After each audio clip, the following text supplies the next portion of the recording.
Hello everyone, my name is Christian. Welcome back to Tekpon. Today I'm here with Ryan from Cognota. Hello. Hi, Christian. What is Cognota? Cognota is the first learning operations system for learning and development teams. A lot of other business functions in the enterprise, they all have these operating systems, Salesforce for sales teams, HubSpot for marketing teams, Jira Development. for development. And for whatever reason, these learning and development functions that are so important and critical to enterprises, they're working with disparate tools and still manual methods. So we're the first operating system for LearnOps for these teams.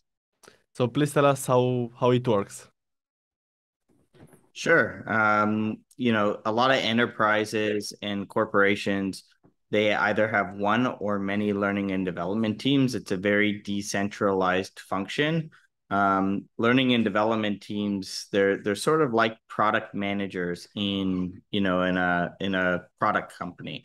And their job is to partner with customers to learn about problems. But instead of building a product like a software product, they're building learning solutions to solve problems for the business, how to upskill people, how to train people, or whatnot. So they need to manage those customer relationships internally. They're getting a lot of requests from the business. They need to prioritize those. They're always over capacity because they have so many requests coming to them from different ones that our software helps to give them the intelligence on how to prioritize which initiatives to work on, which ones to put in the backlog, and how to drive those solutions forward. And can you share with us the top three features that your customers love?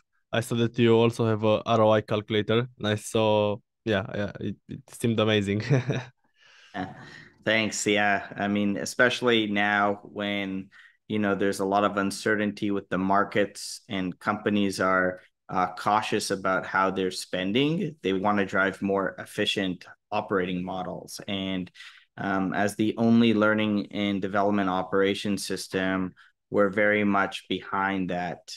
We help these teams go from costly and efficient processes to an efficient, effective, and data-driven approach so that they can show their value, show the impact they're having on the enterprise, and keep that C-level of executives confident that their investments is going to good use.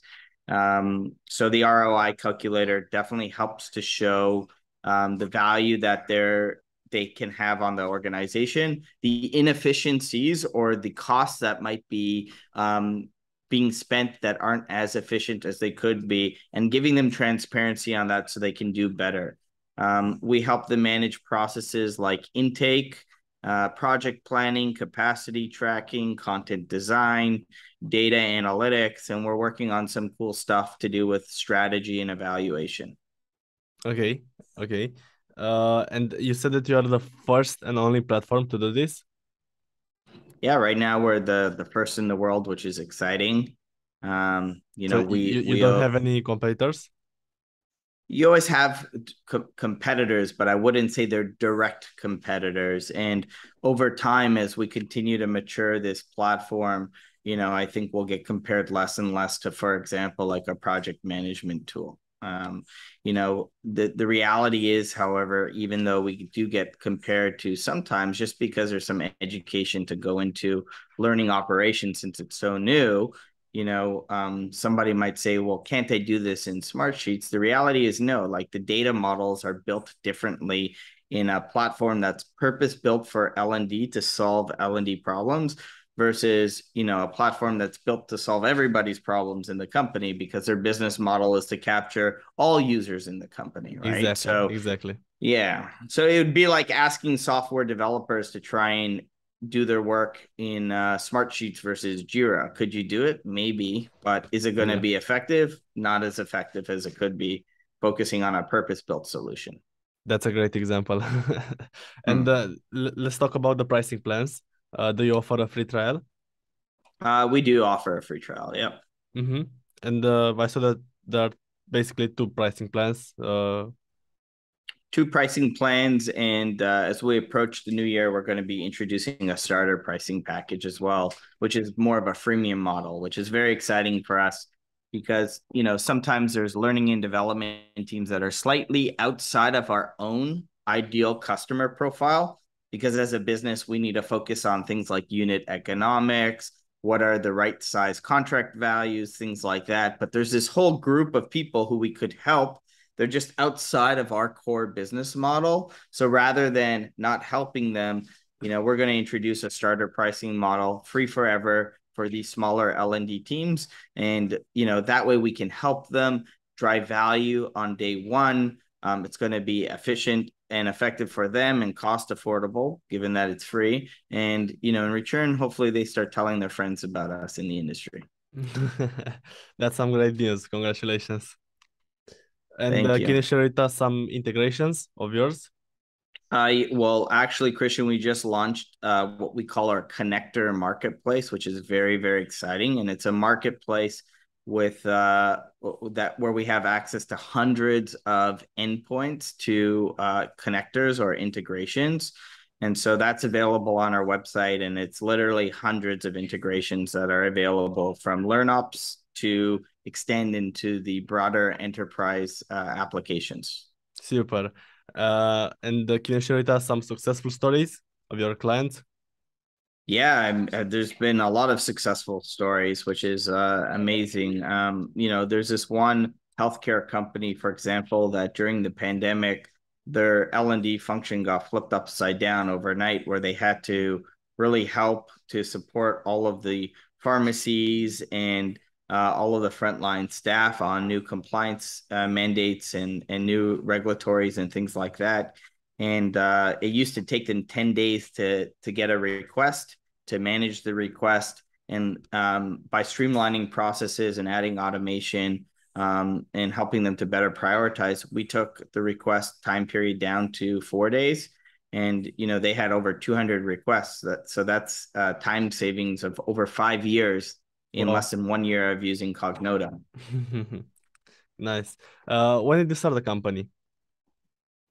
Like any entrepreneurial story, it's usually never smooth at the beginning. So we started the company. I had a consulting company, service-based consulting company in 2015. And I did that until 2018. I started to build the software alongside of running the consulting company. Mm-hmm. But when I took on our first like angel financing round and then our first, pre-seed round, I stopped doing consulting and I flipped to relying on my living off of my like savings and line of credit, and until we started generating some revenue with the software business. So in 2018 we effectively got our first few customers on with the software company. In 2019 I formulated the company in Canada and we raised a seed round and started to grow it from there. And being the first one on the market, how did you come up with the idea?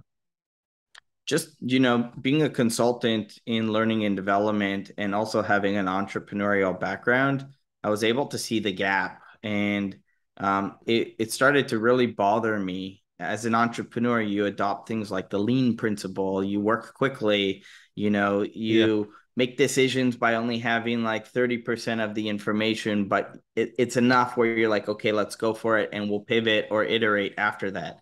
And I'm working with all these enterprises and learning and development people. And I was just surprised by their operating models and how they were functioning. And then I started asking, like, where's the technology to drive this better? And they laughed. They're like, we haven't seen it in 20 years. We still haven't seen it. And, that's when I started formulating this thesis because all these other functions, they have RevOps, they have marketing ops, they have DevOps, and Yeah. learning had no LearnOps. And, it was an amazing opportunity to basically bring this to the industry. Very hard problem to solve. Yes. A lot of education, but very rewarding from a mission perspective. Sure. Um, And what I wanted to ask you, your target audience is enterprise, right? Like mid-market enterprise. Mm-hmm. Again, we'll have the starter pricing for any size L&D function. Any L&D function can get started with us, and as they grow to becoming a bigger team, then they can move into different packages. But we want to help them out. But Mm-hmm. we're really focusing in enterprise for sure. I was curious on how enterprise is different from SMBs or startups or Well, startups, usually everybody's wearing learning and development or a training hat. The sales manager will do their own training, customer success will do their own training, the CEO will do training. You usually don't have an HR person at that stage. As you start moving into SMB, you start hiring an HR person. They start formalizing more like onboarding programs, things like that. And there's platforms that are really good to like help out with those things that are good enough to kind of for that stage of a company. mm-hmm. But eventually a company grows and they adopt a type of technology called like a learning management system, right? And the second that they do that, it adds horsepower to like allowing the company to deliver more training, to schedule training, to start tracking the training, getting the results, and things like that. And when you adopt a technology like that, you start getting a lot of requests from the business. And that's when you start thinking about, okay, to keep up, I need to hire an L&D team. And the L&D team is probably okay when they're very small, but as that team starts to grow and they get more requests, it starts becoming complicated. And that's the exact moment where a LearnOps platform can solve the problem. It makes sense. It makes sense. Um, Yeah. and do you have any other future news, future plans that you want to tell us? I don't know. What are the next steps? Yeah, so there's always next steps. Creating a category is very exciting, but you have to stay ahead, and it's very hard uh, always to know what's happening. We have a long list of very, very exciting initiatives for next year. For this year, most recently, we just launched something called the Chief Learning Officer and LearnOps Coach Program. So a lot of our customers, they love our technology, like LearnOps technology. Wow. But, the reality is sometimes they're still working on their learning operations strategy. Maybe they run into an operational challenge as they're executing. So rather than, not being able to support them with those strategic operational initiatives that are more like service because we're a technology first company, we've now partnered with all these chief learning officers. The chief learning officers are like the celebrities of the industry. They're the Okay. most senior, they're like the most senior learning professionals in the industry. They've been there, they've done that. They have, the scar tissue for making mistakes. They know how to avoid the mistakes. It's kind of like, when you're an entrepreneur and you go into an accelerator, you have the EIRs, right? Like the Mm-hmm. entrepreneurs in residence or the mentors, right? So these are the mentors of the industry that can now work with our customers to help solve operational challenges so that we can unblock them so they can keep moving at the speed of business. And so we just launched that program. We have, 20 coaches signed up, some of the best names in the industry, like Martha Sorit, who is the Chief Talent Development Officer at Comcast, Dr. Sydney Savion, who's the Senior Vice President of L&D and Innovation at City Block Health, Rob Lauber, who is the Chief Learning Officer at McDonald's. So all these amazing people with this knowledge and expertise that can now work with our customers in the industry to help them get better and work smarter. That's awesome. Yeah. Um, can you share with us some software that you use inside your company? So I don't know your favorite CRM, Yeah, software product that you use inside your company, it, if you can share with us. yeah, on the sales side, we're using Outreach, we're using Salesforce, we use HubSpot to manage the back end marketing efforts. We use G Suite as kind of our, operating system. Um, we have a lot of tools. The main ones. It's okay. And maybe if you can share with us your favorite software.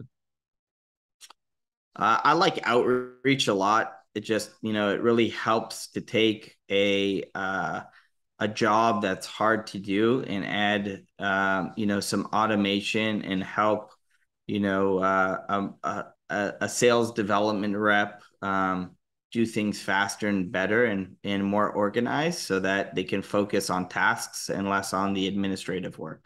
Mm-hmm. And one last question. Please tell us your backstory as an entrepreneur.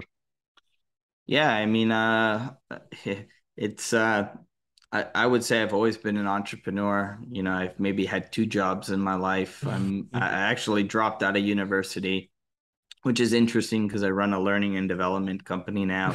Um, you know, for me, my best learning experiences were making mistakes and learning how not to repeat those and to keep building like that. When I was sitting in class, unfortunately, in university, I didn't realize it at the time, but it was very hard for me to learn by listening to somebody just speak and focus on the textbook and things like that. Even now, I listen to books versus reading books because when I read books, my mind drifts and I'm like, wait a second, what did I just read? So, I'm now more aware of that. And I didn't realize that,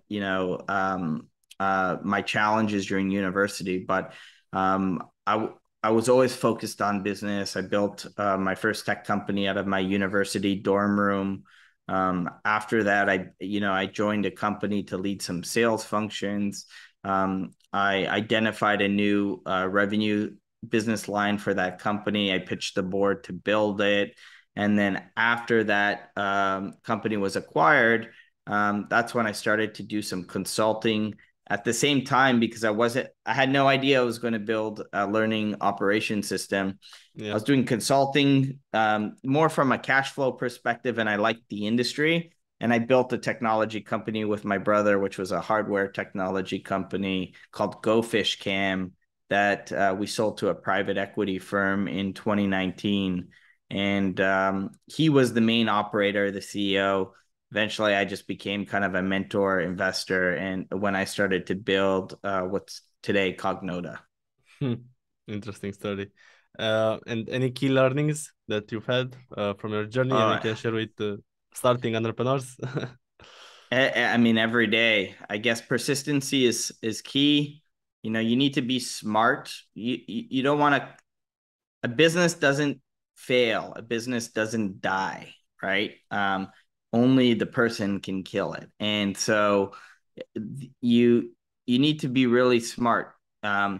You don't. A lot of entrepreneurs fail because they quit too early. You know, if you're hearing really good market feedback, which is like the number one indicator, even if it takes a lot longer to raise money or whatever, if you're hearing good feedback and you stick to it, you will eventually succeed.